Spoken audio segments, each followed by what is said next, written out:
Well, the consequences for Britain of Brexit in the near term are going to be politically chaotic, and we've seen it already, and split in the Conservative Party, splits in the Labour Party, so a distracted Britain that is really focused internally and incapable of thinking really strategically about any of the big things happening in the world.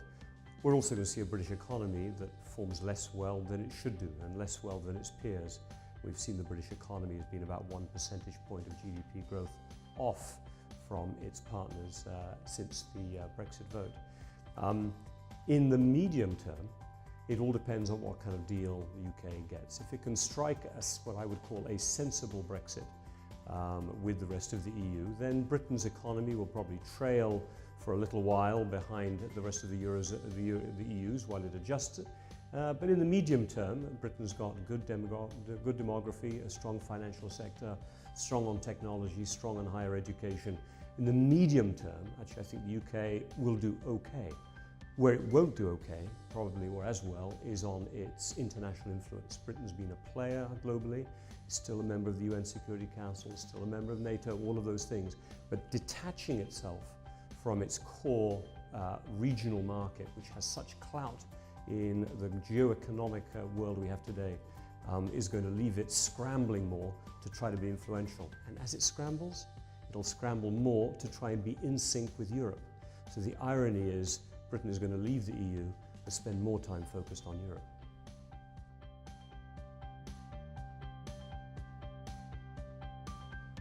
Brexit is not good for transatlantic relations. Because it's unbalanced the EU a bit, losing the UK. There's a test of leadership in the EU. Is it led by France? Is it led by Germany? Is it led by France and Germany? And none of those options are particularly attractive to the majority of EU member states.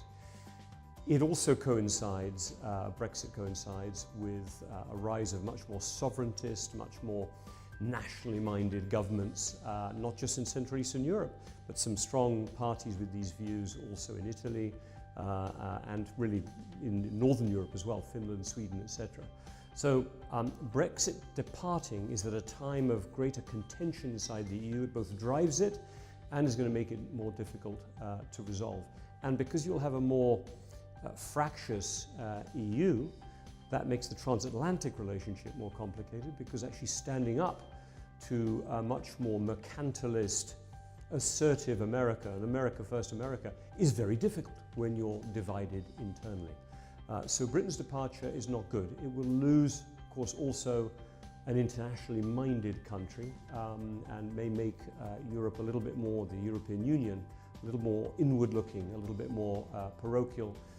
Could affect the relationship with Russia. And Britain was one of the countries that took quite a tough view on the relationship with Russia. We now have a more contested view inside the EU. So there are going to be many spillovers that will affect the politics inside Europe, and by doing that, will affect the balance of the transatlantic relationship.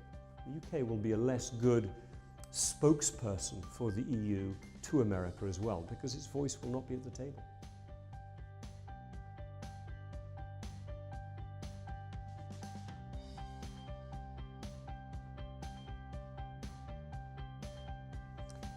There's no doubt in my mind that Brexit was what we call in the UK the canary in the mine, the early warning signal of the phenomena that have become Trump, that were the rise of the Alternative für Deutschland in Germany.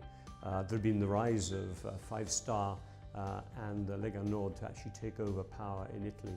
This, to my mind, is all part of the same phenomenon.